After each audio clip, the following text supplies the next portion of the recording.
Good morning, hi, hello, నమస్తే, welcome to YK news. This is Sushma.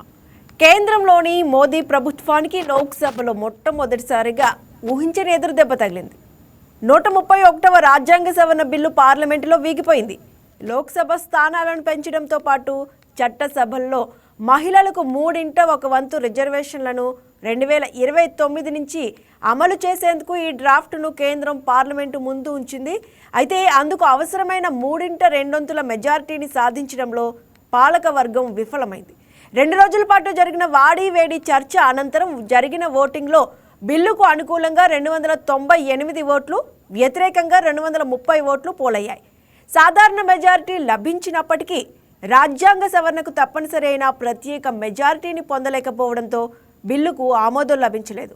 అసలు ఈ bill ద్వారా లోక్సభలోని ప్రస్తుత 543 స్థానాలను 850కి పెంచాలని, నియోజకవర్గాల పునర్విభజన ప్రక్రియ పూర్తి చేశాక ఈ పెంపును అమలు చేయాలని ప్రభుత్వం ప్రతిపాదించింది. దీంతో పాటు ఎంతో కాలంగా ఎదురుచూస్తున్న 33% మహిళా రిజర్వేషన్లను లోక్సభ, రాష్ట్రాల అసెంబ్లీల్లో అమలు చేయాలని లక్ష్యంగా పెట్టుకుంది. మహిళా సాధికారత అనే ముసుగులో కేంద్ర ప్రభుత్వం రాజకీయ ఎత్తుగడకు పాల్పడుతోందని బిల్లుపై చర్చ సందర్భంగా విపక్షాలు విమర్శించాయి. జనాభా పెరుగుదల ఎక్కువగా ఉన్న ఉత్తర భారత రాష్ట్రాలకు మేలు జరుగుతుందని, జనాభాను నియంత్రించిన దక్షిణాది రాష్ట్రాలు తీవ్రంగా నష్టపోతాయని ఆందోళన వ్యక్తం చేశాయి. దక్షిణాది రాష్ట్రాలను గొంతును అణిచివేసే ప్రయత్నమే ఈ బిల్లు అని విపక్షాలు ఆరోపించాయి. ఈ కీలక బిల్లు ఓటమి పాలవడంతో దీంతో ముడిపడి ఉన్న నియోజకవర్గాల పునర్విభజన బిల్లు, కేంద్రపాలిత ప్రాంతాల్లో మహిళా కోటాను విస్తరించే సవరణ బిల్లులను కూడా ముందుకు తీసుకువెళ్లబోమని పార్లమెంటరీ వ్యవహారాల మంత్రి కిరణ్ రిజిజు స్పష్టం చేశారు. ఈ ఓటమి మోదీ ప్రభుత్వ శాసనపరమైన రికార్డులో ఒక అరుదైన వైఫల్యంగా నిలిచిపోతుంది. ఈ పరిణామంతో మహిళా రిజర్వేషన్ల భవిష్యత్తు మళ్లీ అనిశ్చితిలో పడింది. బిల్లుకు ఆమోదం లభించకపోవడం వెనుక ఏదైనా వ్యూహం ఉందా అనే చర్చ జరుగుతుంది. అసెంబ్లీ ఎన్నికల నేపథ్యంలో ఓడించేలా చేశారా అనే చర్చ పెద్ద ఎత్తున జరుగుతుంది. ఇక ఇదే అంశం మీద మనతో మాట్లాడేందుకు ఈరోజు డిబేట్లో పార్టిసిపేట్ చేసేందుకు అజయ్ సజ్జా గారు, ఏపీ కమ్మ కార్పొరేషన్ డైరెక్టర్, అలాగే కోటిపల్లి అయ్యప్ప రాజకీయ విశ్లేషకులు ఉన్నారు. నమస్తే అయ్యప్ప గారు, నమస్తే అజయ్ గారు. గుడ్ మార్నింగ్ అండి. ఎస్, గుడ్ మార్నింగ్ అండి. ఎస్, మనం నిన్న అంతా ఎదురు చూసాం మహిళా బిల్లు కోసం. ఈ కీలక బిల్లు ఓటమి పాలయ్యింది. అంటే సాధారణంగా మెజారిటీ ఉన్నా కూడా ఏదైతే బిల్ పాస్ అవ్వడానికి కావాల్సిన మెజారిటీ దక్కకపోవడంతో అయితే ఇది విఫలమైందనే చెప్పుకోవాలి. ముందుగా మీరు దీనికి సంబంధించి అజయ్ సజ్జా గారు ఏమంటారు? గుడ్ మార్నింగ్ సుష్మా గారు, ఎక్కువ ప్యానెల్లో ఉన్న అనలిస్ట్ గారికి కూడా. మ్యామ్, ఇక్కడ ఒకటి బాధాకరమైన విషయం ఏంటంటే, ఏదైతే ఆడపడుచులకి మనం ఏదైతే 33% రిజర్వేషన్ కల్పిస్తామన్నామో, ఈరోజు రాజకీయాల్లో పురుషులతో సమానంగా మహిళలు కూడా రావాలి. ఎందుకంటే మొదటి నుంచి కూడా నందమూరి తారక రామారావు గారు ఒక మాట చెప్పారండి, మగవాళ్ళకి ఈక్వల్ గా ఆడపడుచులు కూడా ఉండాలి అని. ఆస్తిలో సమాన హక్కు ఉండాలి ఆడపడుచులకు కూడా అని ఒక చట్టాన్ని ఆ రోజు ఆయన ప్రవేశపెట్టారు. మేము అప్పటి నుంచి కూడా తెలుగుదేశం పార్టీ స్టాండ్ ఎలా ఉంటుందంటే, మొదటి నుంచి కూడా మహిళల్ని ఈక్వల్ గా చూడాలి, పురుషులతో పాటు మహిళలు ఈక్వల్ గా చూడాలి. అది ఎడ్యుకేషన్ లో కావచ్చు, ఉద్యోగాల్లో కావచ్చు, ఈ రోజు రాజకీయాల్లో కూడా కావచ్చు. ఎందుకంటే చంద్రబాబు నాయుడు గారు పదే పదే చెప్తుంటారు, ఆడపడుచులు కూడా రాజకీయాల్లోకి రావాలమ్మా. ఎందుకంటే మీరు చదువులో రాణించారు, ఉద్యోగాల్లో రాణించారు, పరిశ్రమలు పెట్టడంలో రాణించారు, ఈ రోజు ఉద్యోగాలు కల్పించడంలో రాణించారు. అదే విధంగా రాజకీయాల్లో కూడా మీరు వస్తే ఇంకా చాలా అద్భుతంగా ఉంటే మన రాష్ట్రాల భవిష్యత్తు కూడా బాగుంటుంది, డెవలప్మెంట్ కూడా బాగుంటుంది అని. అయితే నేను ఏదైతే పార్లమెంట్ లో జరిగిన అంశం మనం చూసాం. ఎందుకంటే నేను పొద్దున్న నుంచి కూడా ఇతర రాష్ట్రాల నుంచి, మన రాష్ట్రాల నుంచి, ఇతర రాష్ట్రాల నుంచి ఆడపడుచులందరూ ఢిల్లీకి వెళ్ళటం, ఆ పార్లమెంట్ గ్యాలరీలో కూర్చోటం, వాళ్ళు ఏంటంటే ఒక హ్యాపీనెస్ మూడ్ లో ఉన్నారు. ఎందుకంటే 33% రిజర్వేషన్ బిల్ ఆమోదం పొందుతుంది. రేపొద్దున ఓకే, వీళ్ళు ఎవరన్నా రాజకీయాల్లో రేపొద్దున ఎమ్మెల్యేలు అవ్వచ్చు, ఎంపీలు అవ్వచ్చు, వాట్ ఎవర్ ఇట్ మే, ఏదన్నా జరగవచ్చు. కానీ నిన్న సాయంత్రానికి ఏమైపోయిందంటే ఈ బిల్ విడిపోయింది. 2/3 మెజారిటీ ఉండాల్సిన బిల్లు దాదాపుగా 54 ఓట్లతోటి అది కింద పడిపోయింది. ఆటోమేటిక్ గా కోల్పోయాం మనం. అయితే ఇక్కడ రెండు అంశాలు సుష్మా గారు మనం గుర్తుపెట్టుకోవాల్సింది. మహిళా నారీ శక్తి వందన్ అని చెప్పేసి 2023 సెప్టెంబర్లోనే మహిళా రిజర్వేషన్ బిల్ 33%కి ఆ రోజు టోటల్ ఆల్ పార్టీస్ యునానిమస్ గా ఆమోదం 2023లో. బట్ ఈ రోజు ఎందుకు అపోజ్ తెలుపుతున్నారు అంటే, దీనికి ప్రతిపక్షాలు చెప్పే మాట ఏంటంటే, మేము 2023లో ఏదైతే మీరు మహిళా రిజర్వేషన్ బిల్ 33% తీసుకొచ్చారో దానికి ఆ రోజు యునానిమస్ గా ఆల్ పార్టీస్ మేము ఎవరం కూడా అపోజ్ చేయలేదు, మేము అందరం సపోర్ట్ చేసాం. But today we are opposing not for women reservation, we are opposing the delimitation. ఎందుకంటే 543 స్థానాలని మీరు 830 స్థానాలు చేయాలని చూస్తున్నారు. ఈ రోజు వరకు ఇంకా రాష్ట్రాలలో జనగణన కానీ కులగణన కానీ ఇంకా అవ్వలేదు. ఎందుకంటే 2027 సెన్సెక్స్ ప్రకారం మనం కులగణన జనగణన చేస్తే దాని ప్రకారం ఆ రోజు మనం సీట్లు పెంపుతాము. ఎందుకంటే దక్షిణాది రాష్ట్రాలకు అన్యాయం జరగకూడదు. మీరు ఉత్తరాది రాష్ట్రాల మీద ఫోకస్ పెట్టుకున్నారు. ఏదైతే ఉత్తరాది రాష్ట్రాలలో జనాభా పెంపుదల కాబట్టి మీరు అక్కడ సీట్లు పెంచుకోవాలని చూస్తున్నారు. దక్షిణాది రాష్ట్రాలకు ఇక్కడ అన్యాయం జరుగుతుంది అనేది ప్రతిపక్ష వాదన. ఇప్పుడు మనం ఒక పొలిటికల్ ఆస్పెక్ట్ లో చూడటం కంటే మేము ఒక కామన్ మ్యాన్ గా, నేను ఈ రోజు ఆంధ్రప్రదేశ్ రాష్ట్ర పౌరుడిగా చూడాలన్నా సరే, ఒక కామన్ మ్యాన్ గా చూడాలన్నా సరే, ఇక్కడ 2 అంశాలు. అఫ్ కోర్స్ ఈ రోజు మేము ఎన్డీఏ కూటమిలో ఉండుండొచ్చు, కానీ 2023లో ఏదైతే మహిళా రిజర్వేషన్ బిల్ పాస్ అయిందో ఈ రోజు ఆ బిల్ మనం ప్రవేశపెట్టొచ్చు. ఎందుకంటే 543 స్థానాలు ఎంపీ స్థానాలు ఏదైతే ఉన్నాయో దాంతో మనం మహిళా రిజర్వేషన్ బిల్లు ఆమోదం తెలపొచ్చు. ఎందుకంటే మనం డీలిమిటేషన్ చేస్తేనే మహిళా రిజర్వేషన్ బిల్ పెంచొచ్చు అంటే యాక్చువల్గా ఇక్కడ ఏం జరుగుతుందంటే 543 స్థానాలు ఉన్నప్పుడు మనం 33% మహిళా రిజర్వేషన్ బిల్ పెంచితే ఇప్పుడు దాకున్న ఎంపీలలో పురుషులు ఎక్కువ ఆధిక్యత ఉంటారు, ఎక్కువ స్థానంలో ఉంటారు, వీళ్ళు కట్ అయిపోతారు. ఇక్కడ వీళ్ళ ప్లేసుల్లోకి ఆటోమేటిక్ గా మహిళలు రావాలా, ఎందుకంటే వాళ్ళు రాజకీయంగా వాళ్ళు కూడా అందులోకి వస్తారు కాబట్టి ఈక్వలెంట్ గా వస్తారు. బట్ ఇక్కడ ఎక్కడ రాజకీయాలలో కొంచెం తారుమారు అవుతాయని చెప్పేసి ఈ బిల్లు కొంచెం ముందుకు వెళ్ళలేదు. ఇక్కడ ఏంటంటే మోడీ గారు అనేక విషయాలలో అన్ని ముందుగా ఆలోచిస్తారు. ఇక్కడ కూడా ఆల్రెడీ రేపు 23 I think so Tamil Nadu, west Bengal elections జరుగుతున్నాయి మూమెంట్. వాస్తవానికి అసలు ఈ మూమెంట్ లో బిల్లును తీసుకురావడం కరెక్ట్ కాదేమో అనేది మా భావం. ఎందుకంటే మాకు ఇప్పుడు తెలుగుదేశం పార్టీ కానీ, జనసేన పార్టీ కానీ, ఇతర పార్టీలు కానీ we are all supporting the Mahila reservation bill, we are not opposing the Mahila reservation bill. మేము నిన్న కూడా మా తెలుగుదేశం పార్టీ నుంచి, జనసేన పార్టీ నుంచి, కూటమి ప్రభుత్వం నుంచి, ఆంధ్రప్రదేశ్ రాష్ట్రం నుంచి మహిళలందరూ కూడా పార్లమెంట్ ఆవరణకు వెళ్ళారు. నిన్న పొద్దు నుంచి కూడా ఆనందోత్సవాల్లో ఉన్నారు. కానీ నిన్న సాయంత్రానికి బిల్లు ఫెయిల్యూర్ అయిందంటే మాకెంత బాధగా ఉంటుంది. ఇప్పుడు పొద్దున్న నుంచి ఎంతో ఆనందంతో ఉన్న ఆడపడుచులు ఎంత బాధ ఫీల్ అవుతుంటారు అక్కడ. ఇప్పుడు యాక్చువల్ గా అపోజ్ చేసిన ఇండియా కూటమిని కూడా మేము ఒప్పుకోకూడదు. ఎందుకంటే మీరు 2023లో ఈ బిల్లును ఆమోదించినప్పుడు, ప్రతిపాదించినప్పుడు ఈ రోజు ఈ బిల్లు మళ్ళీ పార్లమెంట్ లో వస్తుందన్న సంగతి మీకు తెలిసినప్పుడు మీరు ముందు నుంచి దీని మీద మీ గొంతులు లేవనెత్తారు. మీరు స్వార్థ రాజకీయాల కోసం మీరు చివరిదాకా వెయిట్ చేసి మేము ఈ రోజు మహిళా బిల్లుకి మేము ఆమోదం తెలియజేస్తున్నామని చెప్పేసి చివరిలో మేము ఆమోదం తెలియజేయని చెప్పేసి మీరు ఓటు పరంగా దాన్ని వ్యతిరేకిస్తే ఈ రోజు మీరు దేశవ్యాప్తంగా ఆడపడుచుల దృష్టిలో, మహిళల దృష్టిలో మీరు శత్రువులు అయినట్లే కదా. ఆ బేసిక్ సెన్స్ మీరు మర్చిపోతున్నారు. ఈ రోజు రాహుల్ గాంధీ గారు కావచ్చు, ఎవరైతే ఈ రోజు తృణమూల్ కాంగ్రెస్ కావచ్చు, ఆమ్ ఆద్మీ పార్టీ కావచ్చు, ఈ రోజు ఆర్జేడీ పార్టీ కావచ్చు, ఈ రోజు ఈవెన్ మ్యాన్ ఈ రోజు మమతా బెనర్జీ గారి పార్టీ, ఆవిడ ఈ రోజు ఒక మహిళా ముఖ్యమంత్రి, ఆవిడ పార్టీ కూడా ఈ రోజు ఆడపడుచులకు ఇచ్చే రిజర్వేషన్ బిల్లు వ్యతిరేకిస్తున్నాము అంటే దిస్ ఇస్ నాట్ కరెక్ట్. ఇక్కడ ఒకటి ప్రధాని నరేంద్ర మోడీ గారు అన్ని రాష్ట్రాల ముఖ్యమంత్రులు పిలుచుకొని మాట్లాడుకోవాలా ఫస్ట్ పాయింట్. ఎందుకంటే మనం ఇది ఒక బిల్ తీసుకొస్తున్నాము, we are all stand with only one word. ఇక్కడ మనకి ఏమైనా రాష్ట్రాల్లో సమస్యలు ఉన్నాయా, ఆ సమస్య ఉంటే మనం పరిష్కరించుకుందాం, మాట్లాడుకుందాం, కూర్చొని సెటిలైట్ చేద్దాం, అందరూ ఒకటే వాయిస్ తోటి ముత్తుకొద్దాం. 33% మహిళలకు రిజర్వేషన్ మనం కల్పించాలని ఒక ఆలోచనతో అన్ని పార్టీలు కూర్చోబెట్టి మాట్లాడుంటే ఈ రోజు అద్భుతంగా పార్లమెంట్ లో ఈ బిల్ సక్సెస్ అయ్యేది. ఈ రోజు దేశ వ్యాప్తంగా ఆడపడుచుల మొత్తం కూడా సంబరాల్లో మునిగిపోయేవాళ్ళు. కానీ ఈ రోజు జరగలేదు. ఎందుకంటే ఒకటి బాధ, మహిళా రిజర్వేషన్ బిల్ వెనక్కి వెళ్ళిపోయిందని బాధ. ఇక్కడ ఇంకొక క్వశ్చన్ ఏంటంటే నాకు ఈ బిల్లుని ఎందుకు వెనక్కి తీసుకోవాలనేది కూడా ఒక ఆలోచన. ఎందుకంటే ఇప్పుడు మహిళా రిజర్వేషన్ బిల్ తో పాటు డీలిమిటేషన్ బిల్ ని, అదే విధంగా ఏదైతే కేంద్ర పాలిత ప్రాంతాల బిల్ ఉందో యూనియన్ టెరిటరీ బిల్స్, దాన్ని కూడా మీరు వెనక్కి తీసుకున్నారు. ఇప్పుడు మేమేమంటున్నాము, మీకు నిజంగా ఇప్పుడు 33% మహిళా రిజర్వేషన్ బిల్లు మనం ఆమోదం తెలియచేయాలి, ఇవ్వాలి అనుకుంటే ఇవ్వచ్చు, ఇప్పుడు కూడా ఇవ్వచ్చు. ఎందుకంటే 2023 సెప్టెంబర్ ఏదైతే మనం ఒక బిల్లుని ఆ రోజు ప్రవేశపెట్టామో ఆ రోజు యునానిమస్ ఆల్ పార్టీస్ ఆమోదం తెలిపినది, అన్ని సపోర్ట్ చేసాయి. కాబట్టి రాజకీయ కోణంగా ఆలోచిస్తేనేమో 830 స్థానాలు పెంచితేనే మేము మహిళా రిజర్వేషన్ బిల్ పెంచుతామన్నట్లుగా ఈ రోజు మోడీ గారు ఆలోచన ఉన్నట్లుంది. లేదు 543 స్థానాలు ఉన్నప్పటికీ కూడా రేపు జరిగే 2029 ఎన్నికల నాటికి మనం 33% మహిళా రిజర్వేషన్ బిల్ తోటి సెప్టెంబర్ 2023 ఏదైతే బిల్లు ఆమోదం చేశామో దాంతో ముందుకు వెళ్ళిపోతే బాగుంటుందని కూడా ఆలోచన చేయొచ్చు.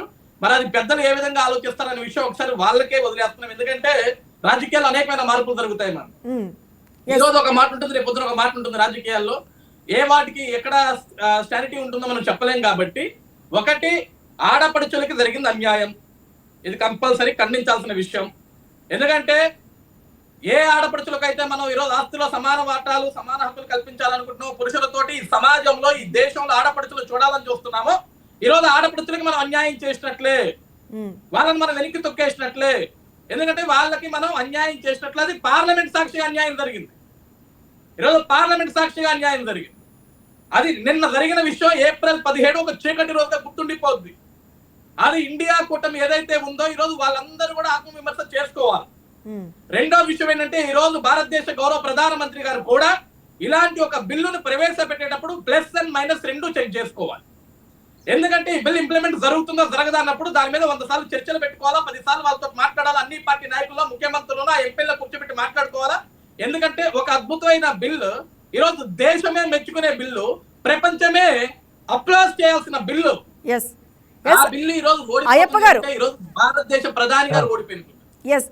అయ్యప్ప గారు, అంటే మనం చూసాము 209 అనుకూలంగా ఉన్నప్పటికీ వ్యతిరేకంగా అయితే 230 ఓట్లు వ్యతిరేకంగా ఉన్నాయని తెలిసినా కూడా ఈ బిల్లుని తీసుకొచ్చారు. దీంతో డీలిమిటేషన్ కి లింక్ పెట్టడం అనేది ఏ విధంగా చూడాలంటే ఓడించారా, ఓడించేలా చేశారా అంటే ఏం చెప్తారు?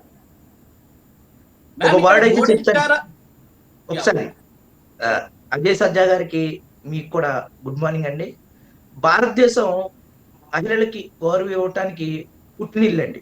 ఎత్ర నార్యస్తు పూజంతే రమంతే తత్ర దేవత.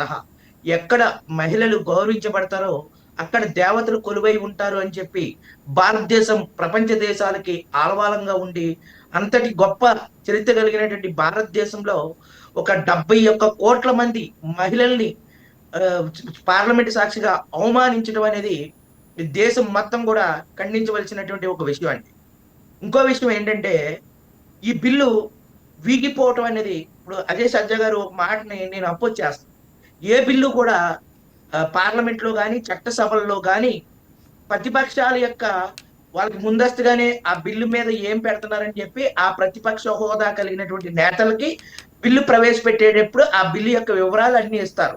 దాని మీద 3 రకాల తీర్మానాలు ఉంటాయి. ధన్యవాద తీర్మానం అంటే అందరూ బెంచ్ మీద క్లాప్స్ కొట్టి ధన్యవాద తీర్మానం. ఒక బిల్లు ఆగిపోవాలన్నా వీగిపోవాలన్నా ప్రతిపక్ష నేతకి ముందే సమాచారం ఇస్తారు.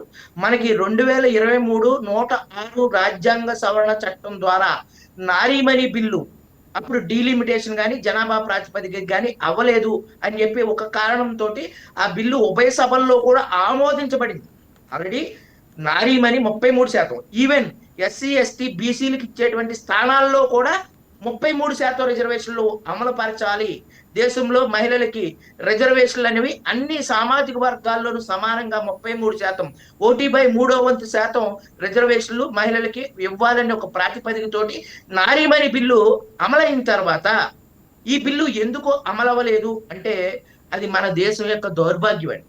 ఈ దేశంలో మార్చి 8వ తారీఖున వస్తే మహిళలకి ఒక పెద్దపీట వేసి మాతృ దినోత్సవం అని, ఎక్కడ ఏ జీవి పుట్టాలన్నా ఆ జీవికి పుట్టుకి మూల కారణం ఒక అమ్మే, ఆ అమ్మ కూడా ఒక ఆడదే అనేది ఒక నగ్న సత్యాన్ని మన దేశం విస్మరించింది. మహిళల యొక్క పాత్ర కుజించుకుపోయిందని నేను దీనికి బాధపడుతున్నా. ప్రపంచ దేశాల్లో మహిళలకి గౌరవం ఇచ్చేటువంటి దేశం మాది ఒక సాంప్రదాయం అని చెప్పుకుంటూ పోతే ఈ రోజున ప్రపంచ దేశాల ముందు నవ్వులు పాలైంది. ఇటలీ మాత సోనియా గాంధీ గారు కూడా ఒక ఆడావిడే, ఆమె కూడా ఒక మహిళే, మమతా బెనర్జీ కూడా మహిళే.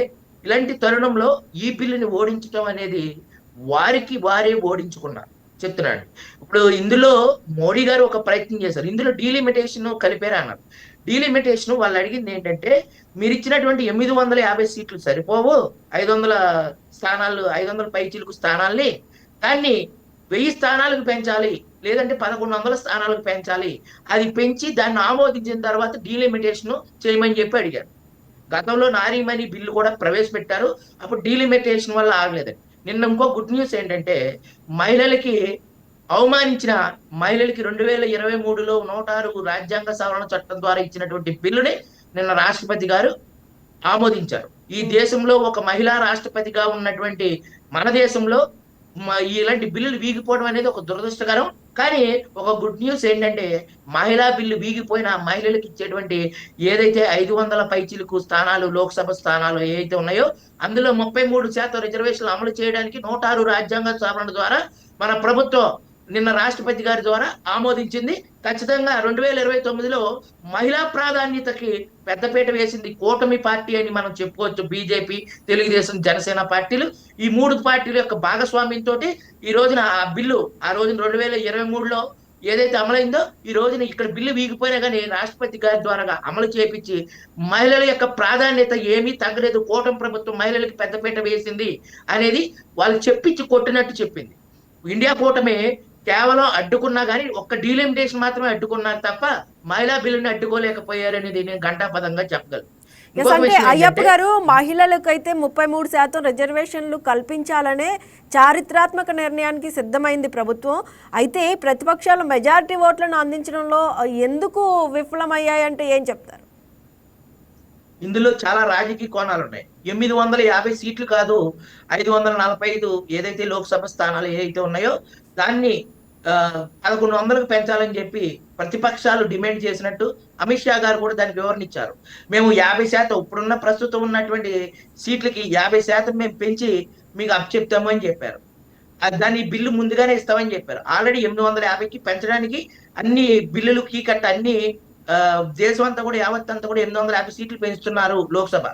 ఈ పెంచడం వల్ల కూడా భారతదేశానికి కూడా ఒక నష్టం కూడా ఉందండి. ఎందుకంటే ఎంపీ లాడ్స్ నిధుల కింద సంవత్సరానికి 5 లక్షల రూపాయలు, అలాగే ఎంపీలకి గెస్ట్ హౌస్లు, ఎంపీలకి ఇచ్చేటువంటి రాయితీలు, ఎంపీలకి ఇచ్చేటువంటి ప్రభుత్వ సౌకర్యాలు ఇదంతా కూడా అదనపు భారం బడ్జెట్ మీద పడేటువంటి అవకాశాలు కూడా ఉన్నాయి. దీనివల్ల ఏమవుతుందంటే పేద ప్రజలకి మరింత బడ్జెట్ లో కొంత మొత్తం ఎక్కువ మొత్తంలో నిధులు ఈ ఎంపీ లాడ్స్ కింద ఎంపీల యొక్క జీతభత్యాల కింద వెళ్ళిపోయేటువంటి ఆస్కారం ఉంది. దీనివల్ల అభివృద్ధి కూడా కుంటుపడేటువంటి అవకాశం కూడా ఉంది. కానీ పెరిగిన జనాభా ప్రాతిపదికన 130 కోట్లు ఏదైతే 2021 జనాభా సెన్సెస్ లెక్కల ప్రకారం మనకి అలాగే డీలిమిటేషన్ చేయవలసిన ఆవశ్యకత ఉంది. అది పాలనా వికేంద్రీకరణ జరగాలి కాబట్టి ఖచ్చితంగా డీలిమిటేషన్ జరగాలి. కానీ 33% రిజర్వేషన్ అనేది ఆల్రెడీ మన రాష్ట్రంలో ఆ బిల్లు నారీమణి బిల్లు వీగిపోలేదండి. ఆల్రెడీ 2023లో 106 రాజ్యాంగ సవరణ ద్వారా అమలైంది. అది యథాతథంగా అంటే ఏంటంటే 850 స్థానాల్లో కూడా మహిళలకి 33% రిజర్వేషన్లు కల్పిస్తే మహిళల యొక్క ప్రాధాన్యత పెరుగుదును. మహిళ యొక్క ప్రాధాన్యత పెరిగితే తద్వారా దేశంలో మహిళలు ఎదుర్కొంటున్నటువంటి సమస్యలు, మహిళల పట్ల ఏదైనా ఘటనలు జరిగినా మహిళలకి ఒక వాయిస్ ఉంటుందని చెప్పి మేము అంతా కోరుకుంటున్నాం. ఆ దిశగా ఈ బిల్లు ఇంకొక విషయం ఏంటంటే దక్షిణాది రాష్ట్రాల్లో బీజేపీ చిన్న చూపు చూస్తుంది అనేది నానుడి బాగా ఎక్కువగా ఉంది. దక్షిణాది రాష్ట్రాల్లో బీజేపీ సరైన స్థాయిలో బాగా వేయకపోవడం, వారి సంఖ్యాబలాన్ని పెంచుకోకపోవడం, ఒంటెత్తు పోకడల్ని అవలంబించడం, కొన్ని సామాజిక వర్గాల చేతిలో పార్టీని పెట్టడం. ఇప్పుడు ఆంధ్రప్రదేశ్ ఉన్నదండి, బీజేపీ గత స్థానాల కంటే కూడా రోజు రోజుకి దిగజారిపోతూ ఓటు బ్యాంకింగ్ దిగజారిపోతూ వచ్చింది. ఏ కారణం చేత బీజేపీ ఆంధ్రప్రదేశ్ లో ఎక్కువ మొత్తంలో హిందూ ఓటు బ్యాంకింగ్ గా చెప్పుకునేటువంటి ఆంధ్రప్రదేశ్ లో ఎందుకు బీజేపీ బతికి పట్టకట్టలేకపోయింది? వెంకయ్య నాయుడు గారు లాంటి దిగ్గజ నాయకులు ఉన్నప్పటికీ కూడా ఈ రోజున ఆంధ్రప్రదేశ్ లో బీజేపీ రావట్లేదు, అలాగే తెలంగాణ రావట్లేదు. ఇంకా ఇప్పుడు పశ్చిమ బెంగాల్లో ఖచ్చితంగా ఈసారి బీజేపీ గెలవాలని మేము కోరుకుంటున్నాం.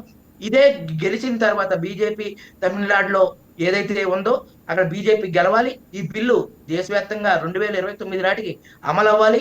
డీలిమిటేషన్ జరగాలి, మహిళా ప్రాధాన్యత పెరగాలి, మహిళల యొక్క వాయిస్ చట్టసభల్లో పార్లమెంట్ లో వినిపించాలి.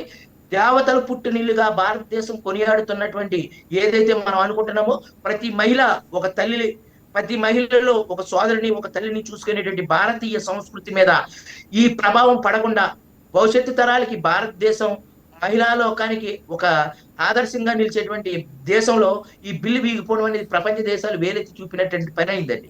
అంటే అయ్యప్ప గారు మీరు అన్నారు తమిళనాడులో ఎలక్షన్స్ ఉన్నాయి, ఈ ఎలక్షన్స్ లో బీజేపీ గెలవాలి, గెలిచిన తర్వాత ఈ బిల్లును పెడితే మళ్ళీ మెజారిటీ వస్తుంది అని చెప్పి అంటున్నారు. అంటే ఇదే ఒక రాజకీయ వ్యూహంగా వాళ్ళు అమలు చేశారనుకోవచ్చా? అలా కాదండి, రాజకీయ వ్యూహం అని కాదు. ప్రతి 2 సంవత్సరాలకో 1 సంవత్సరానికో వస్తూ ఉంటాయండి, ఏది ఎలక్షన్లు వస్తూ ఉంటాయి. ఇప్పుడు ఎప్పుడు పెట్టినా ఏదో ఎలక్షన్ వస్తూనే ఉంటదండి. ఇప్పుడు పార్లమెంటు సమావేశాలు జరిగినప్పుడే పెట్టాలి, ప్రతి 6 నెలలకు ఒకసారి పార్లమెంట్ సమావేశాలు జరుగుతాయి. ప్రతిసారి ఇప్పుడు పశ్చిమ బెంగాల్ జరిగింది, మళ్ళీ 2028లో తెలంగాణలో జరుగుతాయి, అలాగా 2027లో కొన్ని రాష్ట్రాలు ఉన్నాయి. అలాగా ప్రతి సంవత్సరం కూడా ఏదో రాష్ట్రంలో ఎన్నికలు జరుగుతూనే ఉన్నాయండి. 29 రాష్ట్రాల్లో 7 కేంద్రపాలిత ప్రాంతాల్లో ఎక్కడో ఒకటి ఎన్నికలు జరుగుతూనే ఉన్నాయి మన దేశంలో. మరి అలా జరుగుతున్నప్పుడు ప్రతిసారి ఏదో రాష్ట్రంలో ఎన్నికలు ముడిపెట్టలేం కదండి. ఖచ్చితంగా మహిళల బిల్లు ఎన్నికలకు ముడిపెట్టలేము. అది ప్రతి ఒక్కరి బాధ్యత అండి. ఒక మన మనిషి యొక్క పుట్టుకకే స్త్రీ యొక్క మర్మస్థానమే గమ్యస్థానం, అది జన్మస్థానం అని చెప్తున్నారు. మరి అటువంటి స్త్రీ మాతృమూర్తికి ఇచ్చేటువంటి గౌరవం ఇదేనండి? మహిళలకు ఇచ్చేటువంటి గౌరవం ఇదేనా మన దేశంలో? ప్రతి దేశం కూడా భారతదేశం అంటే మహిళలకు ఒక రక్షణ ఉంటుంది అని చెప్పి నమ్మేటువంటి దేశం. మన దేశంలో ఏదైనా మహిళ వస్తే ఖచ్చితంగా భారతదేశంలో సేఫ్ అనుకుంటారు. మరి అటువంటి మహిళలకి ఈ రోజున ఇంత అవమానం జరిగితే మహిళా లోకాన్ని క్షమించమని చెప్పి మేము కోరుతున్నామండి. మహిళా లోకానికి ఒక పురుష ఓటర్లుగా ఉన్నటువంటి మాలాంటి వ్యక్తులు ఈ రోజున ఈ దేశంలో ఈ బిల్లు వీగిపోవడం అనేది మహిళా లోకాన్ని మన పురుషుల తరపున మేము క్షమించమని అడుగుతున్నాం. ఖచ్చితంగా ఈ బిల్లు అమలు జరగాలి. అమలు జరిగి ఈ దేశంలో ఒక మంచి స్థానానికి మహిళల యొక్క ప్రాధాన్యత పెరగాలి. మహిళలు అన్ని రంగాల్లో కూడా, ఇది 33% రాజకీయాల్లో కాకుండా అన్ని రంగాల్లో కూడా మహిళల యొక్క ప్రాధాన్యత పెరిగి వారికి రిజర్వేషన్లు అన్ని స్థానాలలో కూడా అమలు పరచాలని చెప్పి నేను ప్రతి దేశంలో ఉన్నటువంటి 130 కోట్ల భారతీయుల్ని కోరుకుంటానండి. 71 కోట్ల మంది మహిళల్ని ఓడించినటువంటి ఈ బిల్లు ఖచ్చితంగా ఇండియా కూటమి మీద దీని మీద ప్రభావం ఉంటుంది. మరో పక్క రేవంత్ రెడ్డి గారు కూడా ఈ బిల్లు వీగిపోవటం ఒక చీకటి రోజు అని చెప్తున్నారు. మహిళా బిల్లు వీగిపోవటం చీకటి రోజు కాదండి. మన ఇంట్లో మహిళల్ని అగౌరవపరిచినట్టు మీరు కూడా ఈ బిల్లు వీగిపోవటం పట్ల మీరు ఇటువంటి స్టేట్మెంట్లు ఇవ్వడం అనేది మేము ఖండిస్తూ ఉన్నాం. ఒక కూటమి పార్టీ నుంచి ఖచ్చితంగా ఈ బిల్లు అమలు అవ్వాలి. అలాగే 2023లో ఇచ్చినటువంటి ఆ బిల్లు రాష్ట్రపతి ఆమోదం పొందింది కాబట్టి డీలిమిటేషన్ అవ్వకపోతే కనుక ఆ బిల్లుని 2029లో బీజేపీ కూటమి ప్రభుత్వం తేవడానికి, ఎన్డీఏ సర్కారు తేవడానికి సిద్ధంగా ఉంది. దాంట్లో మన రాష్ట్రం నుంచి తెలుగుదేశం, జనసేన కూడా ప్రాధాన్యత వహిస్తాయని చెప్పి నేను కోరుకుంటూ ఉన్నానండి. ఎస్ మనతో పాటు డిబేట్ లో పార్టిసిపేట్ చేయడానికి professor Kathi Venkataswamy garu, all India Congress OBC vice chairman, ఆయన కూడా పార్టిసిపేట్ చేస్తున్నారు. నమస్తే సార్ వెంకటస్వామి గారు. ఎస్, మనం మహిళా రిజర్వేషన్ బిల్లు గురించి మాట్లాడుకుంటున్నాం. అసలు ఈ మహిళా రిజర్వేషన్లను డీలిమిటేషన్తో ముడిపెట్టడం అంటే అమలును ఉద్దేశపూర్వకంగా వాయిదా వేయడమే అని అనుకోవచ్చు అంటారా? సరే, మీ కంక్లూజన్ ఎట్లున్నా కూడా వాళ్ళ ఉద్దేశము సదుద్దేశమా దురుద్దేశం అనేటువంటిది వాళ్ళ విజ్ఞతకే వదిలేద్దాం. వాస్తవంగా ఈ బిల్ పాస్ అయిపోయింది. 400 పైచిలకు సభ్యుల సపోర్ట్ తోటి 2023లోనే మహిళా బిల్ పాస్ అయిపోయింది. సో కాబట్టి మనకు ఇప్పుడున్నటువంటి 543 లోకసభ స్థానాలలో ఈ బిల్ పాస్ అయింది కాబట్టి ఈ 543లో వాళ్ళకి 33% ఇచ్చేటువంటి పూర్తి అధికారము కేంద్ర ప్రభుత్వానికా లేకపోతే మనం త్రూ ఏజెన్సీ ఏదైతే ఎలక్షన్ కమిషనా దేని ద్వారా రావాల్సిందో ఆ ద్వారా రావడానికి సంపూర్ణమైనటువంటి అవకాశం ఉంది.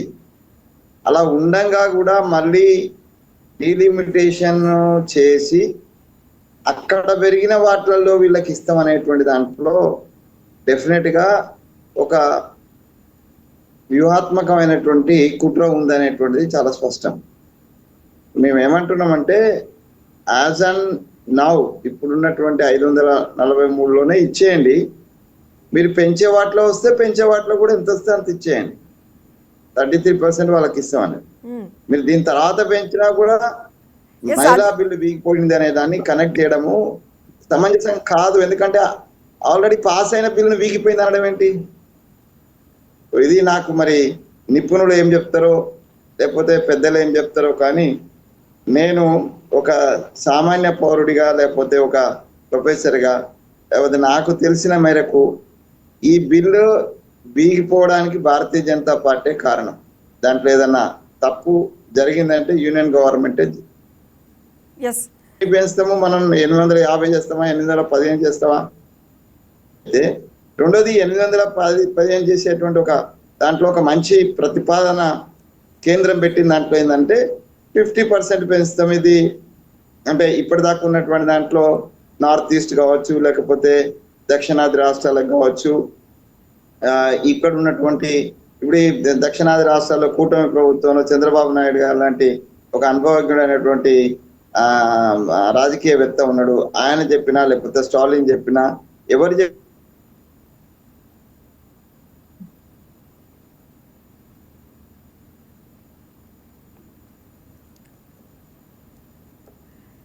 ఎస్ వెంకటస్వామి గారు, సిగ్నల్ సరిగా లేనట్టుందండి, కొంచెం కట్ అవుతూ వస్తుంది.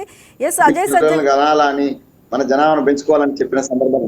కాబట్టి అదా జరగకుండా ఉండడం కోసం ఒక సొల్యూషన్ ఏమిచ్చిందంటే 50% పెంచుతాం అంతటా. సో అది ఒక న్యాయమే, అది సమంజసమైనటువంటి ప్రతిపాదన. ఇప్పుడు దాన్ని మళ్ళీ తీసుకుపోయి జనాభా ప్రాతిపదికన 50% అనేటువంటిది ఏదన్నా లింకప్ చేస్తే, అట్లా లింకప్ చేసే ఉద్దేశం, ఎందుకంటే మధ్యలో అదే కేంద్ర ప్రభుత్వ పెద్దలు 2011 జనాభా లెక్కలనే మాట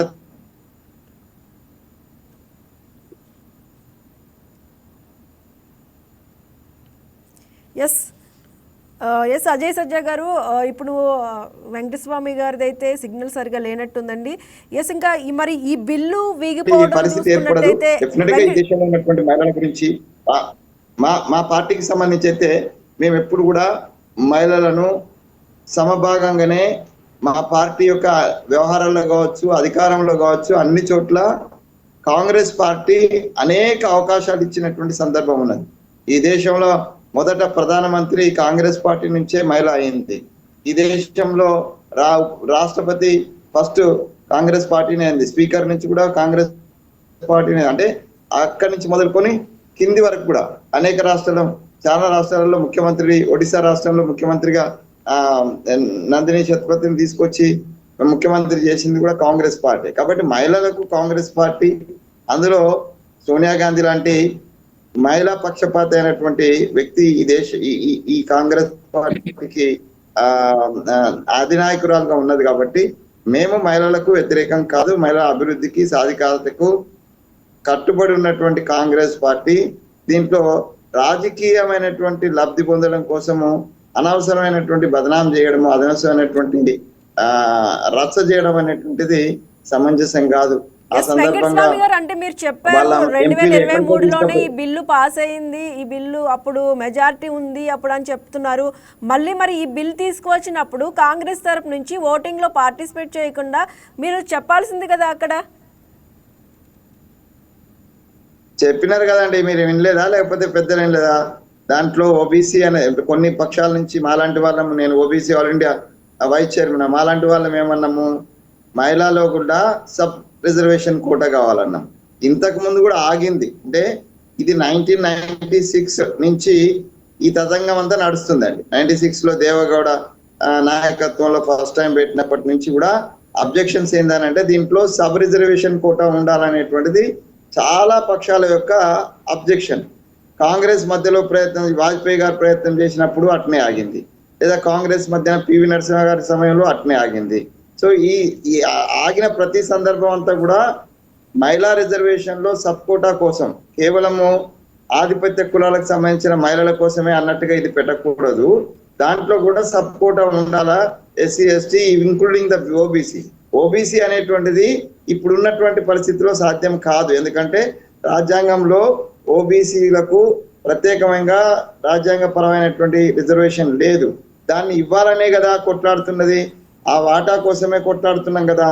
మేమెంతో మాకంతా అనేటువంటి వాటాతోటి మన రాష్ట్రం నుంచి కానీ వివిధ రాష్ట్రాల నుంచి కొట్లాడుతున్న సందర్భంలో రాహుల్ గాంధీ గారు జిన్కి జిత్ని ఆబాదీ ఉత్ని భాగీదారి అనే దానితో తీసుకున్నప్పుడు కులగణన డిమాండ్ చేసినాం. కులగణన చెయ్యమన్నటువంటి కేంద్రం సరే కారణాంతరాలు ఏవైనా కూడా ఒక సంతోషకరం, కులగణన చేస్తామన్నారు. కులగణన ఇప్పుడు 26-27 చేస్తున్నారు. 29 మనకి ఎలక్షన్ ఉన్నది. కాబట్టి 26-27 కులగణన చేస్తే బీసీల సంఖ్య తేలిపోతుంది, ఓబీసీల సంఖ్య తేలిపోతుంది.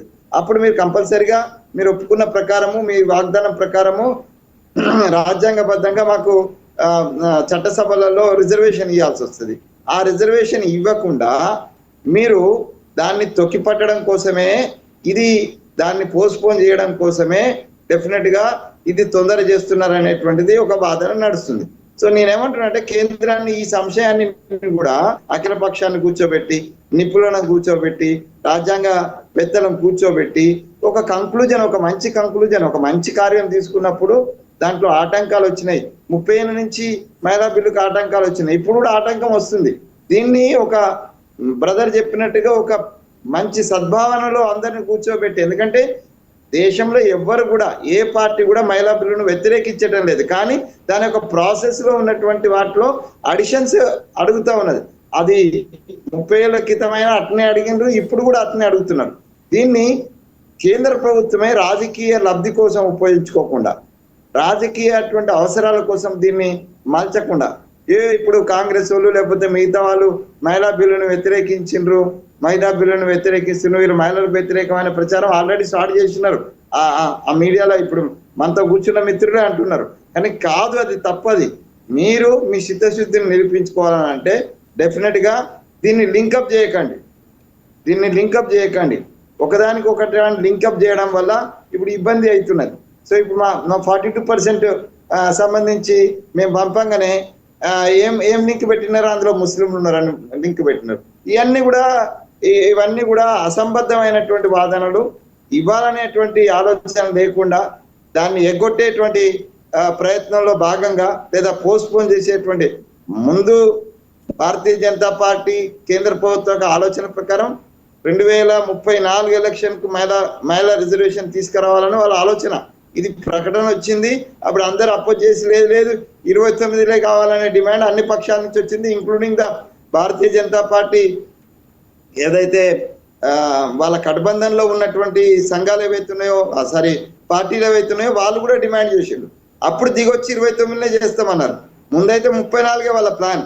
సో సరే, మంచిదే, ఒక అడుగు ముందుకు వచ్చినారు. దాన్ని మేము ఆహ్వానిస్తున్నాము. దాన్ని సవ్యంగా ఒకదానికొకటి లింక్ లేకుండా డీలిమిటేషనే మహిళా బిల్లుగానే మహిళా బిల్లును, మహిళా రిజర్వేషన్ 543కి ఇంప్లిమెంట్ చేసిన తర్వాత సెకండ్ స్టెప్ మనం ఏదైతే పెంచాలనుకుంటున్నామో ఆ పెంచే దాంట్లో కూడా ఆటోమేటిక్గా ఇక్కడ మీరు చేస్తే 543లో చేస్తే ఆటోమేటిక్గా మీరు పెంచబోయేటువంటి దాంట్లో కూడా ఆటోమేటిక్గా వస్తాయి కదా, ఆటోమేటిక్గా వస్తాయి. దానికి ఇంకా మళ్ళీ ఏదో ప్రత్యేక ప్రయత్నం చేయాల్సినటువంటి అవసరం లేకుండానే మనం పెంచేటువంటి దాంట్లో బై డిఫాల్ట్ వచ్చేస్తాయి. సో మీరు ఫస్ట్ 543 ఎందుకు ఇవ్వద్దు అనుకుంటున్నారు? మీ సీట్లు పోతాయి అనుకుంటున్నారా? చాలా మంది వాళ్ళ ఇళ్ళ నుంచి ఇవ్వాలన్న రాజకీయాలు ఏమున్నదండి, డబ్బులు ఉన్న వాళ్ళు కాకపోతే వాళ్ళ ఇంట్లో నుంచి వాళ్ళ పిల్లలను వాళ్ళ బంధువులను ఎవరినో పెట్టుకొని గెలిపించుకుంటారు. ఇలా కూడా ఇలా మనం లోకల్ బాడీస్ లో మనం చూసాం, భర్త భార్య సో నడిపించేదంత భర్త ఉన్నాయి. ఎన్ని అయినా రిజర్వేషన్ ఇవ్వడం వల్ల కొంత మేరకు ఒక మంచి ఆలోచన ఎన్టీ రామారావు గారు ఉన్నప్పుడు 50% ఉన్నారు. నేను ఒక సందర్భంగా లా స్టూడెంట్స్ అడిగి చెప్పిన, మీరు చాలా మంది వాళ్ళ అంటే భార్యలు లేకపోతే పిల్లలు అమ్మలు వచ్చినప్పుడు వాళ్ళు ఎంత చంపిస్తున్నారు అనుకుంటున్నారు, కానీ ట్రైనింగ్ ఒక అంటే స్వతంత్రంగా వివరించే అవకాశం వస్తుంది. కాబట్టి 20-30 సంవత్సరాల నుంచి వచ్చినటువంటి మార్పులో డెఫినెట్ గా మహిళలకు ఇచ్చినటువంటి రిజర్వేషన్ వల్ల అనేక మంది స్వశక్తి మహిళలు ముందుకు వచ్చి మంచి రాజకీయ వ్యవహరించి మంచి అడ్మినిస్ట్రేటర్ గా వ్యవహరించే అవకాశం వచ్చింది. కాబట్టి దీన్ని దయచేసి కేంద్ర ప్రభుత్వం పునరాలోచన మోడీ గారు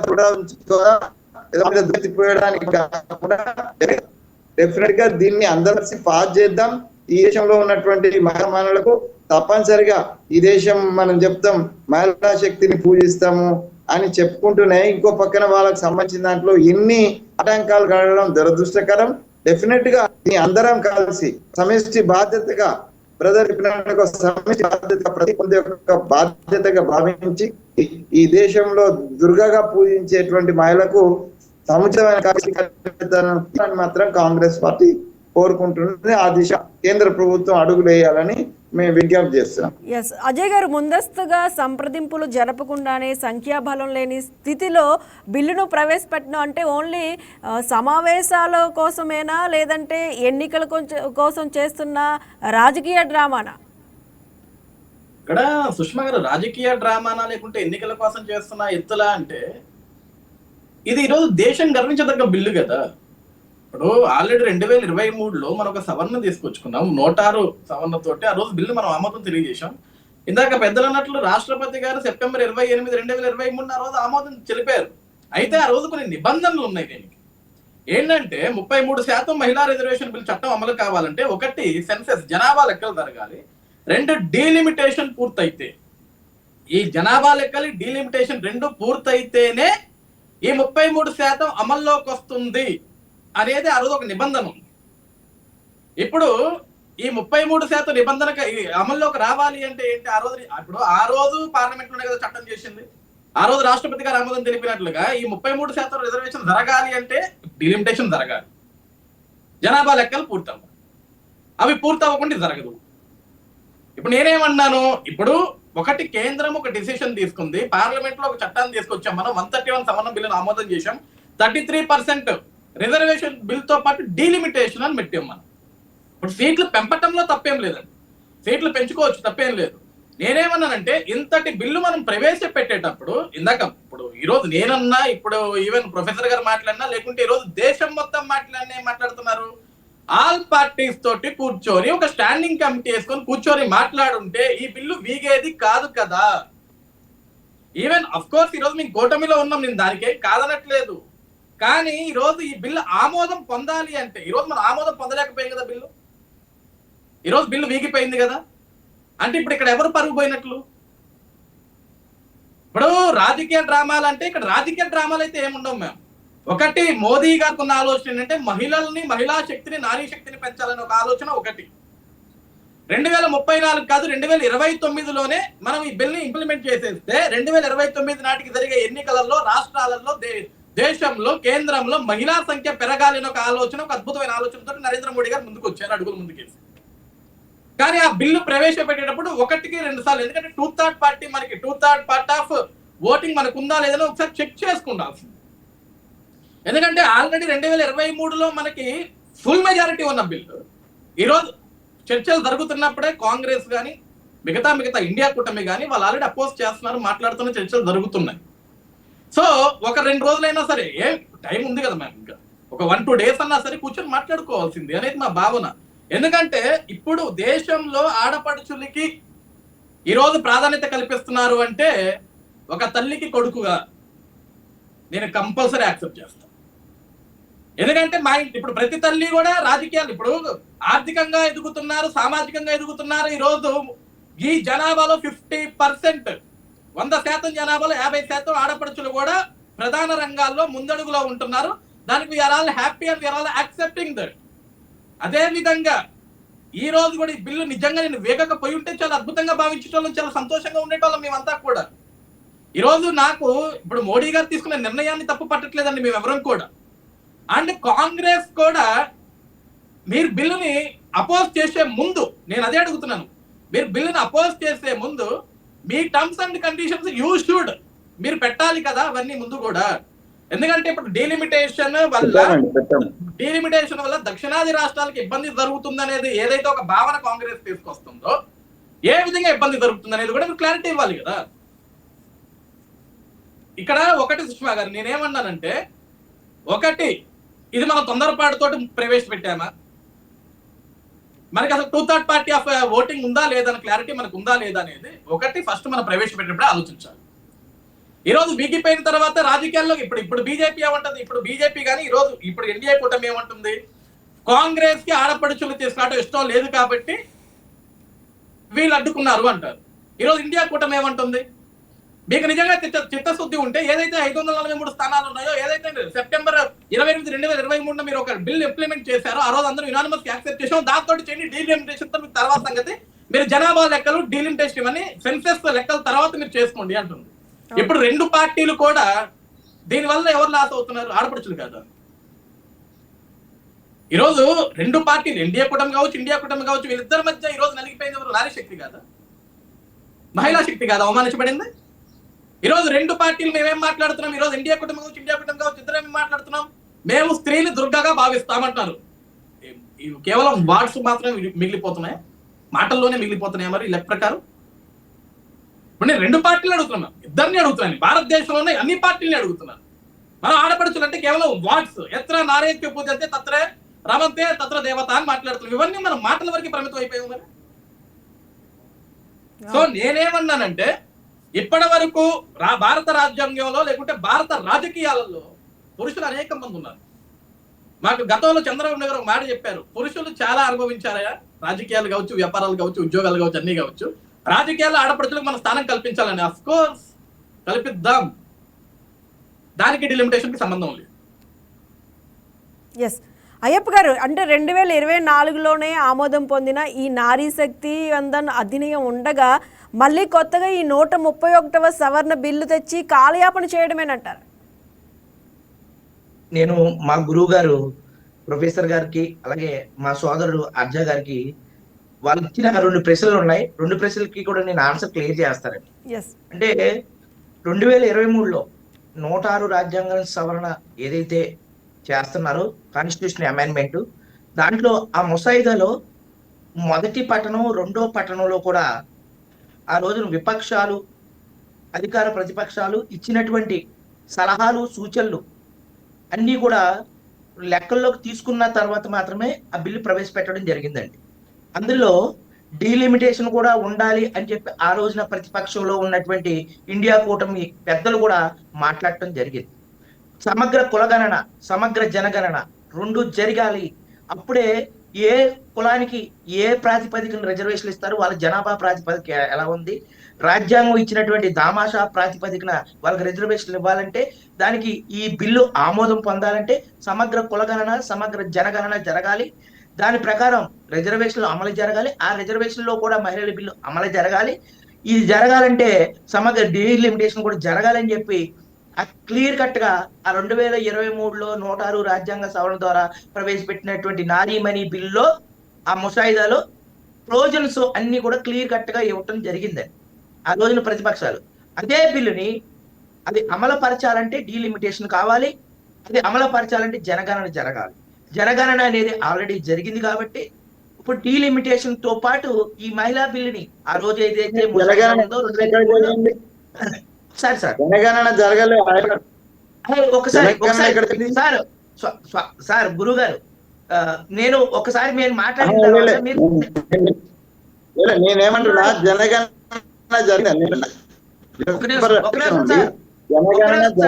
జరుగుతుంది కదా, జరగలే కదా మొత్తం. సార్ మన దగ్గర జనగణన జరగలే కదా, సమగ్ర జనగణన జరిగిందే కదా సార్. ఈ రోజున ప్రతి జనాభా ఎంత పెరిగిందని కూడా చెప్పారు, కులాలు ఇన్ని పెరిగినాయి అని చెప్పారు. దాని ప్రకారమే కదండి మిత్రమా. కులగణన జరగలే కానీ జనగణన 2011 కాదు 2026లో ఇప్పుడు స్టార్ట్ చేశారు కదా సార్. 2011 మన దగ్గర సెన్సస్ ఉంది, జనాభా లెక్కలు ఉన్నాయి. ఇప్పుడు జరగదని 2029లో మీరే పెట్టాలన్నారు సార్. మీ మాటకే నేను ఆన్సర్ చెప్తున్నా. 2029లోనే బిల్లు ఆమోదం చేయాలని మేము ఇండియా కూటమి కోరుకుంటుందని చెప్పారు మీరు. 2029కి ఏ జనాభా లెక్కలు ఉన్నాయి? ఇప్పుడు జనాభా లెక్కలు మొదలు పెడితే భారతదేశంలో ఉన్నటువంటి 130 కోట్ల మంది జనాభా ఆల్రెడీ సర్వేలు జరుగుతున్నాయి, కుటుంబ సర్వే జరుగుతుంది. ఆల్రెడీ ఆ బిల్లు ఆమోదం పొందాలంటే 2029కి ఆమోదం పొందాలంటే ఇప్పుడు జనాభా లెక్కల ప్రతిపదికన ఉండేటువంటి లెక్కల ప్రకారం అది జరగకపోవచ్చు. కాబట్టి ఆల్రెడీ డీలిమిటేషన్ 850 స్థానాలు పెంచుతున్నారు కదండి, పెంచి కదండి వాటికి రిజర్వేషన్లో అమలు పరిస్థితి అంటున్నారు. దాన్ని ఆ రోజున బిల్లు ముసాయిదాలో కూడా పొందుపరచడం జరిగింది. ఆ బిల్లు 2023లో దాని ప్రకారమే కదండి డీలిమిటేషన్ చేసి, ఆ డీలిమిటేషన్ ప్రకారమే కదా 2023లో ముసాయిదాలో కూడా రాసిందే ఈ రోజునే బిల్లు కింద ప్రవేశపెట్టారు 131వ భారత రాజ్యాంగ సవరణలో. దాన్ని మీరు ఆమోదించకుండా దాన్ని కప్పిపుచ్చి బీజేపీ మీద వేయడం. డీలిమిటేషన్ జరిగితే ఉత్తరాది రాష్ట్రాల సీట్లు పెరిగి దక్షిణాది ప్రాబల్యం తగ్గుతుంది అనే ఆందోళన నివృత్తి చేయకుండానే ఈ బిల్లును తీసుకురావడం ఏ విధంగా చూడాలి? నేను ఒకటే చెప్తున్నాను సార్, ఇప్పుడు కాంగ్రెస్ పార్టీ అయినా బీజేపీ పార్టీ అయినా దక్షిణాది రాష్ట్రాలకు ఏమైనా గౌరవిస్తున్నాయండి 2 కేంద్ర పార్టీలు? ఈ రోజున ఆ 2 కేంద్ర పార్టీలు కూడా ఉత్తరాదిలోనే పరిపాలన జరుగుతుంది, ఉత్తరాదికే వెళ్తూ ఉంది, దక్షిణాదిని ఎప్పుడూ పట్టించుకోలేదు. దాదాపు ఈ దేశ స్వాతంత్రం వచ్చినప్పుడు కానీ 70 ఏళ్ళుగా ఈ కాంగ్రెస్ బీజేపీ పార్టీలు దక్షిణాది రాష్ట్రాల్లో అన్యాయం జరుగుతుందని చెప్పి ప్రతి ఒక్కరు మాట్లాడుతున్నటువంటి మాట అది. దక్షిణాదిలో అనేక పరిశ్రమలు నెలకొల్పాల్సి ఉన్న ఉత్తరాదిలో ఉన్నటువంటి డెవలప్మెంట్ దక్షిణాదిలో లేదు. వాళ్ళు ఇచ్చేటువంటి బడ్జెట్ బిల్లులు కానీ ఆ డెవలప్మెంట్ కానీ ఆ వివక్షత ఎప్పటి నుంచో ఉంది. అది మంత్రిత్వ శాఖలు కేటాయించడంలో కానీ, రైల్వే బడ్జెట్ లో కానీ, ఆర్థిక బడ్జెట్ లో కానీ, పంచవర్ష ప్రణాళికల్లో కానీ ఎక్కడ చూసినా సరే ఆ వివక్ష అనేది మన దేశంలో కొనసాగుతూనే ఉంది. దాన్ని నేనేం అంటలేదండి. అది ఒక బీజేపీ చేయట్లేదు కదండి, కాంగ్రెస్ కూడా అదే బాట పట్టింది కదా. ఇప్పుడు యాక్చువల్ గా దక్షిణాది రాష్ట్రాలకి అన్యాయం జరుగుతుందంటే ఇక్కడ మన నాయకులు, మన వాళ్ళు ఖచ్చితంగా చట్టసభల్లో, పార్లమెంట్ లో వాళ్ళు మాట్లాడాలండి. ఎవరైతే ఎంపీలు ఏ అన్యాయం జరుగుతుందో వాళ్ళ రాజకీయ లబ్ధి కోసం వాళ్ళు మాట్లాడకుండా మాకు అన్యాయం జరుగుతుందంటే మిమ్మల్ని పంపించింది ఎందుకు ప్రజాప్రతినిధులుగా? మా దక్షిణాది రాష్ట్రాల్లో ఇప్పుడు తెలంగాణలో ఉంది కాళేశ్వరం ప్రాజెక్టు దెబ్బతింది, దానికి ప్రత్యేక నిధులు కేటాయించాలి. పోలవరం ప్రాజెక్టు ఉంది, ప్రత్యేక నిధులు కేటాయించాలి. ఇటువంటి విషయాలు మనకు అన్యాయం జరుగుతుందంటే పోలవరం ప్రాజెక్టుకి ఒక జాతీయ ప్రాజెక్టుగా గుర్తించబడిన దేశంలో 2వ అతిపెద్ద నది మీద నిర్మించేటువంటి ప్రాజెక్టుకి ఈ రోజు వరకు కూడా మన ఎంపీలు మాట్లాడలేదు. ఒక ప్రత్యేక హోదా కోసం మాట్లాడట్లేదు, ఒక ప్రత్యేక ప్యాకేజ్ గురించి మాట్లాడట్లేదు, ఏ విషయాల్లో కూడా మాట్లాడట్లేదు. ఎవరికి వాళ్ళు రాజకీయ లబ్ధి కోసం చూసుకుంటే దక్షిణాది రాష్ట్రాలు ఎలా డెవలప్ అవుతాయండి? ఎవడో ఒకటి కేసులు, కోర్టు నోటు కేసుకో, ఇంకో కేసుకో, అవినీతి కేసుకో, జగన్ గారు ఇంకొకరు మొత్తం మాట్లాడకుండా ఊరుకుంటున్నారు. దానివల్ల రాష్ట్రాలు దెబ్బతిన్నాయి కదండి. అది మనలో ఉంది. మనం పంపించినటువంటి ప్రజాప్రతినిధులు అక్కడ మాట్లాడవలసిన వ్యక్తులు మాట్లాడితే మనకు న్యాయం జరుగుతుంది. ప్రజలు ఏం చేస్తారండి? ఎస్ వెంకటస్వామి గారు, డీలిమిటేషన్ జరిగినా జరగకపోయినా కూడా ఏదైతే అయ్యప్ప గారు చెప్తున్నారు, ఉత్తరాది రాష్ట్రాలే ఎప్పుడు కూడా వాళ్ళ బడ్జెట్ విషయంలో కానీ ఎప్పుడు వాళ్ళకే న్యాయం జరుగుతుంది, దక్షిణాది రాష్ట్రాలకు అన్యాయమే జరుగుతుందని చెప్తున్నారు కదా. అంటే కాంగ్రెస్ ఉన్నా అటు బీజేపీ ఉన్నా కూడా. హలో, నన్ను అడుగుతున్నారా? వెంకటస్వామి గారు మిమ్మల్ని. నన్ను ఓకే.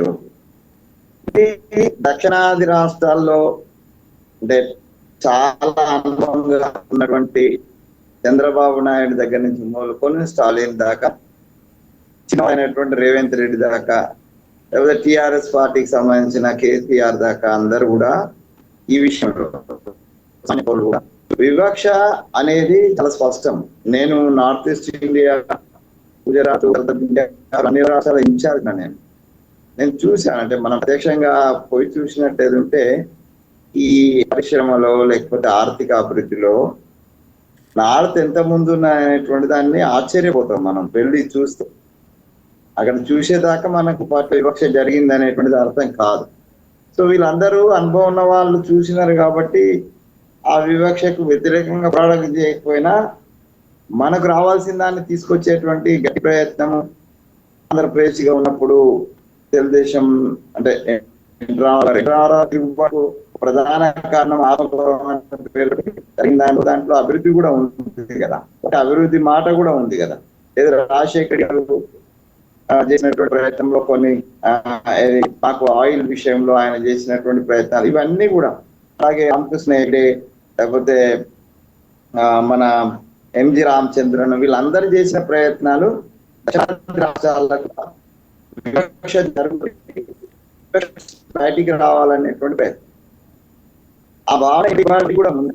దాంట్లో భాగంగానే జనాభా ప్రాతిపదికన కాకుండా సీట్ల కేటాయింపు 50% పెంచడం ఇది ఒక సొల్యూషన్ అనేటువంటి కేంద్ర మంత్రివర్యులు ఆయన అది అమిత్ షా గారు ప్రపోజల్. అందుకే అది ఒక కొంత సాంతన ఇచ్చినటువంటి అనేటువంటి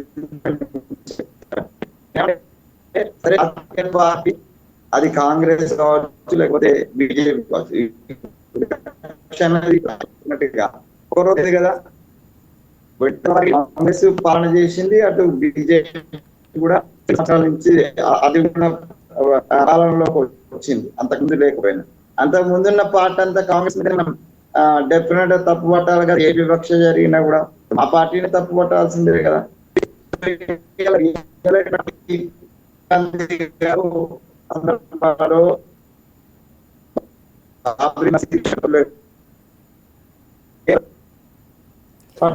వెంకటస్వామి గారు, సిగ్నల్ సరిగా రావట్లేదండి, వాయిస్ కట్ అవుతూ వస్తుంది మీది. కొంచెం ఒక్కసారి నేను ఒక ముఖ్య చెప్తాను.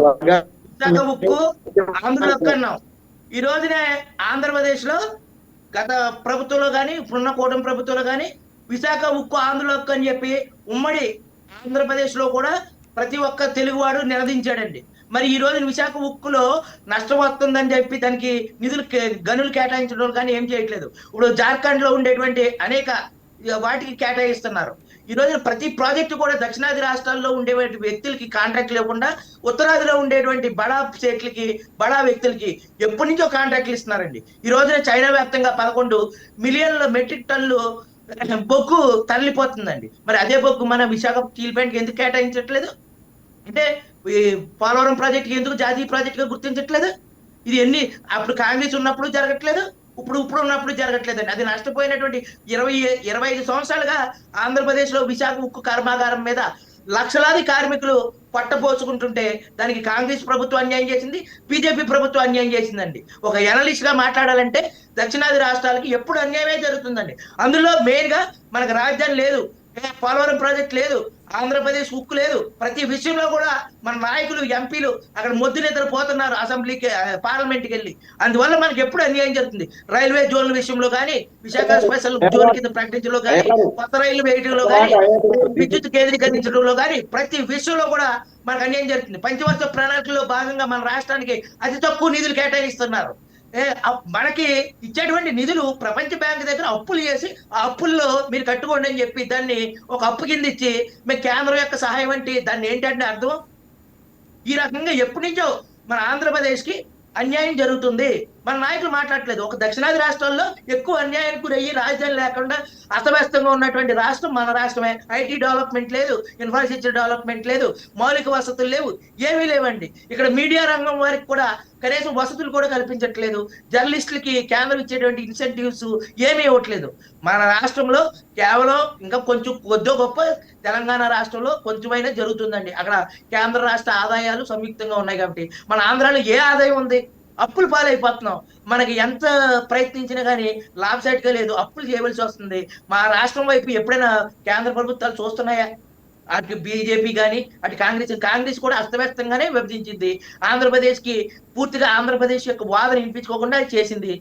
ఆంధ్రప్రదేశ్ లో ఈ రోజున ఆంధ్రప్రదేశ్ లో తుడిచిపెట్టిపోయింది కాంగ్రెస్. ఇప్పుడు బీజేపీ కూడా స్పెషల్ ప్యాకేజ్ అని, పోలవరం ప్రాజెక్ట్ అని, లేకపోతే విశాఖ ఉక్కు అని ఏమీ చేయట్లేదండి. ఇప్పుడు దక్షిణాది రాష్ట్రాలన్నీ కూడా వివక్ష గురవుతున్నాయండి. కారణం ఏంటండి?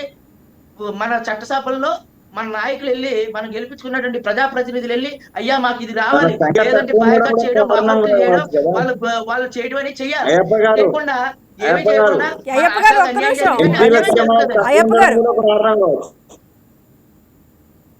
చెప్పండి. మన ఈ వివక్షలో భాగంగా మనకు సంబంధించినటువంటి ఎంపీల చెప్పడానికి ఒక కారణం అనేది. అందుకే ఇంకా తగ్గకుండా ఉండడం కోసమే ఏదన్నా ఒక సొల్యూషన్ ఇచ్చండి అడుగుతున్నాం.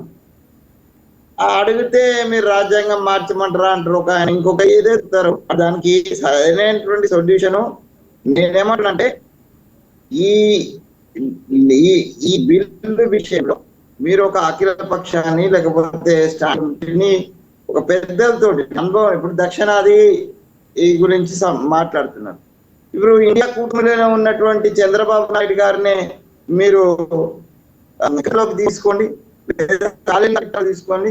ఎవరైతే అనుభవస్తున్నటువంటి దేవేగౌడ లాంటి లీడర్ ఉన్నారు, అదే మనకు సంబంధించినటువంటి అనేక మంది లీడర్ ఉన్నారు. తెలంగాణ ప్రాంతం నుంచి కానీ, లేకపోతే ఆంధ్ర ప్రాంతం నుంచి కానీ, లేదంటే కర్ణాటక నుంచి కానీ, అలాగే ఉత్తరాదిలో ఉన్నటువంటి నాయకులతో ఒక అఖిల పక్షం అనేటువంటి దాన్ని మీరు ఫామ్ చేసి అనుభవస్తులైనటువంటి నాయకులను ముందు పెట్టి దీని మీద ఏం చేద్దామనేటువంటి ఒక సమగ్రమైనటువంటి చర్చకు మీరు ఎందుకు అవకాశం కల్పిస్తలేరు?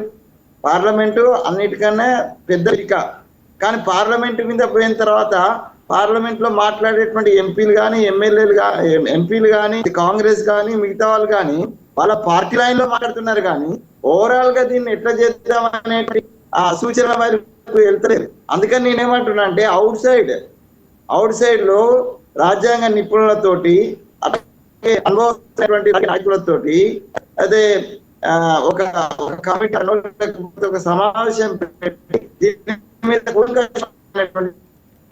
వెంకటస్వామి గారు అంటే కాబట్టి ఇవన్నీ ఈ దిశగా అడుగులు పడాలని కోరుకుంటున్నామండి. బిల్ పాస్ కావడానికి ముందు చర్చ ఒక సమగ్ర చర్చ జరగాలనేటువంటిది మాత్రం నేను అప్పీల్ చేస్తున్నాను. ఎస్ వెంకటస్వామి గారు, అంటే ఫైనల్ గా చెప్పండి, లోక్సభలో వీగిపోయిన ఈ బిల్లును మళ్ళీ జూలైలో ప్రవేశపెడతామంటున్నారు. అంటే అప్పుడు కూడా ఇదే ఫలితం రాదని గ్యారంటీ ఏంటి? అంటే జాయింట్ సెషన్ ఉమ్మడి సమావేశం ఏమైనా నిర్వహించే అవకాశం ఉందా? రైట్. ఎట్లాగో వాళ్ళ ఒక ఐడియా ఉంది కాబట్టి ఇప్పుడు మే జూన్ అంతా ఉంది. ఇప్పుడు చర్చ చేయండి. అన్యాయం జరగద్దు అనేటువంటి భావన ఉన్నప్పుడు ఉన్నటువంటి ప్రామినెంట్ లీడర్స్ ను కాన్ఫిడెన్స్ తీసుకోండి. అది ఎన్డీఏ కూటమిలో ఉన్నా, ఇండియా కూటమిలో ఉన్నా, ఎవరున్నా కూడా without any political background, political discrimination లేకుండా అనుభవస్తులైనటువంటి రాజకీయ నాయకులను తీసుకోండి. అదే రకంగా రాజకీయాలకు అతీతంగా ఉన్నటువంటి రాజ్యాంగ నిపుణులను తీసుకోండి. అట్లాగే సంస్థలను కూడా తీసుకోండి. రాజ్యాంగం మీద పనిచేటువంటి కొన్ని సంస్థలు ఉన్నాయి, ఎన్జిఓస్ లాంటి. వీటన్నిటిని తీసుకొని వీళ్ళతోటి ఈ మేలో మొత్తం కూర్చోబెట్టి దాని మీద చర్చ జరపబద్దంగా ఏది ఏకాభిప్రాయం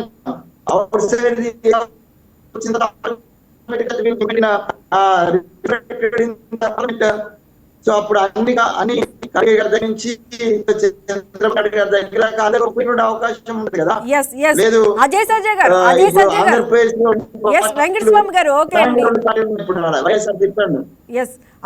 గారు, మీరు చెప్పండి. అంటే ఇప్పుడు మళ్ళీ జూలైలో ప్రవేశపెట్టినప్పుడు కూడా ఇదే పరిస్థితి రాదని గ్యారంటీ ఏంటి? ఏదైతే మనం వెంకటస్వామి గారు చెప్తున్నారో ముందుగానే మాట్లాడుకోవాలి, సమావేశం నిర్వహించుకోవాలి అని చెప్తున్నారు. దీనిని ఇలా నిర్వహించే అవకాశం ఏమైనా ఉందా? ఇప్పుడు నేను చెప్తున్నా కూడా అదే కదా సుష్మా గారు, మొదటి నుంచి కూడా మీకు. ఇప్పుడు నిన్న బిల్లు వీగిపోయింది. 2023లో యునానిమస్ గా సక్సెస్ అయిన బిల్లు నిన్న వీగిపోయింది అంటే ఎటువంటి, ఇప్పుడు అందరూ ఆల్ పార్టీస్ మీటింగ్ పెట్టుకోండి, తప్పేం లేదు కదా. ఇది యాక్చువల్ గా మనం సీక్రెట్ గా తలుపులు వేసుకొని అమలు చేసే బిల్లు కాదు ఇది. ఈరోజు దేశం అంతా అప్లాస్ చేయాల్సిన బిల్లు, దేశం అంతా మెచ్చుకోవాల్సిన బిల్లు ఇది. ప్రతి ఇంటి ఆడబిడ్డని మనం గౌరవించాల్సిన బిల్లు ఇది. కాబట్టి ఇప్పుడు మీరు జూలైలో మళ్ళీ ఏదైతే బిల్లు ప్రవేశపెడతా అన్నారో ప్లసెస్ అండ్ మైనస్ మీరు చెక్ చేసుకోండి. ఇంకొకసారి మళ్ళీ మనం బిల్లు ప్రవేశపెడితే ఆల్ పార్టీస్ 2023లో ఏ విధంగా యునానిమస్ గా ఆ రోజు ఎలక్ట్ చేశారో, యాక్సెప్ట్ చేశారో, సపోర్ట్ చేశారో, రేపు జూలైలో కూడా అదే జరగాలి. దాన్ని మీకు కోరుకుంటుంది కూడా. సో ఈ రోజు మేము పెద్దలకు కూడా ఏం చెప్తున్నాము, ఈ రోజు కేంద్రంలో ఉన్న పెద్దలందరికీ కూడా ఏం చెప్తున్నాం, ఈ రోజు ఇండియా కూటమికి కావచ్చు, ఎన్డీఏ కూటమికి కావచ్చు, ఇద్దరికి కూడా ఒకటే చెప్తున్నా. ఒక సామాన్య పౌరుడికి రాష్ట్రంలో ఒక తల్లికి బిడ్డగా చెప్తున్నా నేను, మీరు కూర్చొని చర్చించుకోండి. వాట్ ఈస్ వాట్ అనేది, what is plus, what is minus అని చెప్పేసి. మీరు జనాభా లెక్కలు సెన్సస్ ప్రకారం చేస్తారా, లేకుంటే డిలిమిటేషన్ ప్రకారం చేస్తారా, ఏ విధంగా చేస్తారా, 33% రిజర్వేషన్ ఏ విధంగా అమలు చేస్తారు, ఏ విధంగా తీసుకొస్తారు, ఏ విధంగా ఇంప్లిమెంట్ చేస్తారు అనే విషయాన్ని 1కి 10 సార్లు మీరు కూర్చొని ఆల్ పార్టీ మీటింగ్స్ తో కూర్చొని చర్చించుకోండి. చర్చించుకున్న తర్వాత మీరు మళ్ళీ పార్లమెంట్ లో బిల్లు ప్రవేశపెట్టి ఆ రోజు మళ్ళీ 2023 మీరు ఏ విధంగా మహిళలకి 33% బిల్లుకి ఆ రోజు యునానిమస్ గా ఆల్ పార్టీస్ సపోర్ట్ చేశారో అదే బిల్లు మళ్ళీ రావాలి అని చెప్పేసి నేను మనస్ఫూర్తిగా కోరుకుంటున్నాను. ఎందుకంటే ఈ రోజు జరిగిన తప్పు మళ్ళీ రేపు జూలైలో జరగకూడదు. అది జరగకుండా ఉండాలి అంటే అందరూ కూడా కూర్చొని మాట్లాడుకోవాలా. ఆడపడుచులకి, దేశంలో మహిళలకి అవమానం జరగకూడదు, అన్యాయం జరగకూడదు. ఎస్ అయ్యప్ప గారు, ఫైనల్ కన్క్లూజన్ చెప్పేయండి మీరు. అంటే నెక్స్ట్ టైం ఇలా జరగకుండా ఉండడానికి ఎలాంటి చర్యలు తీసుకోవాలి? దీని మీద ఆల్రెడీ బీజేపీ ఏదైతే ఎన్డీఏ కూటమి, తెలుగుదేశం, జనసేనతో కలిపి ఉన్నటువంటి కూటమి సరిదిద్దే చర్యలు చేపట్టిందని. దానిలో భాగంగానే నిన్న అమిత్ షా గారు కూడా ఈ బిల్లు వీగిపోయిన తర్వాత కొన్ని ఏదైతే ప్రతిపక్షాలు కోరుకున్న విధంగా అది డీలిమిటేషన్ లో ఉన్నటువంటి విధానాల్ని సవరించి దాన్ని 50% చేస్తాము. మేము ముందుగానే బిల్లు ప్రవేశపెట్టి ముందు బిల్లు యొక్క నమూనా ముసాయిదా ఏదైతే ఉందో దాని యొక్క కాపీలు ప్రతి ఒక్క ఎంపీకి మేము అందజేస్తాము, మీ యొక్క ఆలోచనలు స్వీకరిస్తాము అని చెప్పి నిన్న బాహాటంగా చట్టసభల్లోనే ఆయన చెప్పడం జరిగిందని. ఖచ్చితంగా ఏదైతే మన ప్రొఫెసర్ గారు కానీ, మన అజ్జా గారు కానీ కోరుకున్న విధంగా ఈ బిల్లు కొన్ని దక్షిణాది రాష్ట్రాలకి అన్యాయం జరగకుండా ఇది రానున్న రోజుల్లో అమలు జరిగే విధంగా బీజేపీ కూడా ఎన్డీఏ సర్కారు ఖచ్చితంగా సరిదిద్దే చర్యలు చేపడుతుందని చెప్పి మేము భావిస్తూ ఉన్నాం.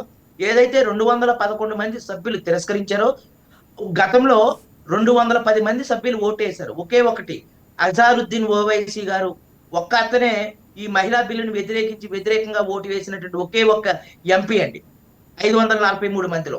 ఒకే ఒక ఎంపీ. కానీ ఈ రోజున దాదాపు ఆ ఒక్కటికి ఇంకొక 210 మంది యాడ్ అయ్యారు అంటే కారణం ఏంటంటే అందులో ఉండేటువంటి ఏ విధానాలు అయితే లోపాలు ఉన్నాయో దాన్ని సవరిస్తామని చెప్పి కూటమి పెద్దలు కూడా చెప్పడం జరిగింది. ఈ విధంగా దీన్ని సవరించి ముందు పెడితే ఖచ్చితంగా మన దేశంలో స్త్రీల యొక్క ప్రాధాన్యత పెరుగుతుంది.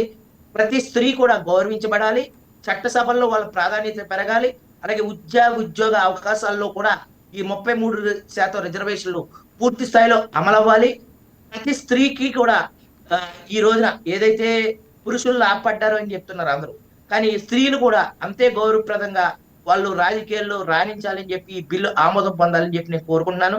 ఖచ్చితంగా జూన్లో అయితే ఇటువంటి ఏదైతే ఈ ఉన్నటువంటి వీగిపోయిందో అటువంటి దురదృష్టకరమైనటువంటి వార్తలు వినకుండా ఒక మంచి వార్త వింటామని, దాని మీద సరిదిద్దే చర్యలు అటు ఇండియా కూటమి కానీ ఎన్డీఏ కూటమి కానీ 2 కూటమి యొక్క పెద్దలు కూర్చుని దీని మీద సమగ్ర విచారణ జరిపి ఏదైతే 2023లో 106 రాజ్యాంగ సవరణ చట్టం ద్వారా 33%లో ఆ రోజున ఘంటాపథంగా 542 మంది సభ్యులు ఓటేశారో అదేవిధంగా భవిష్యత్తులో బిల్లు ప్రవేశపెట్టగానే డీలిమిటేషన్ తో పాటు ఇది కూడా అమలు జరగాలని చెప్పి నేను కోరుకుంటున్నాను. అలాగే సమగ్ర జనగణన కులగణన కూడా ఆచరణలోకి రావాలి. ఎవరికి ఎంతో వారికి అంతే దామాషా ప్రాతిపదికన అంబేద్కర్ గారు కోరుకున్నటువంటి రాజ్యాంగం హిందూ కోడ్ బిల్ కానీ యూనియన్ సివిల్ కోడ్ కానీ అలాగే మహిళలకి యొక్క ప్రాధాన్యత రిజర్వేషన్లు అన్ని ఆయన ఆలోచనలే అండి. బాబాసాహెబ్ గారి ఆలోచనలే అండి. ఆయన ఆలోచన విధానంతో అన్ని బిల్లులు కూడా భవిష్యత్తు కాలంలో ప్రవేశపెట్టి అన్ని బిల్లులు కూడా మద్దతుతోటి చట్టాలుగా మారాలని చెప్పి నేను కోరుకుంటూ ఉన్నాను. ఖచ్చితంగా 132 రాజ్యాంగ సవరణ చట్టం ఏదైతే 131 వీగిపోయింది ఖచ్చితంగా అమలు అవుతుందని ఆశాభావం వ్యక్తం చేస్తూ ఉన్నాను. Right, thank you so much Ayyappa గారు, అజయ్ సజ్జా గారు, అలాగే వెంకటస్వామి గారు డిబేట్లో పార్టిసిపేట్ చేసినందుకు. That's all for now. Keep watching YK news. ఇది తెలుగు వారి గుండె చప్పుడు.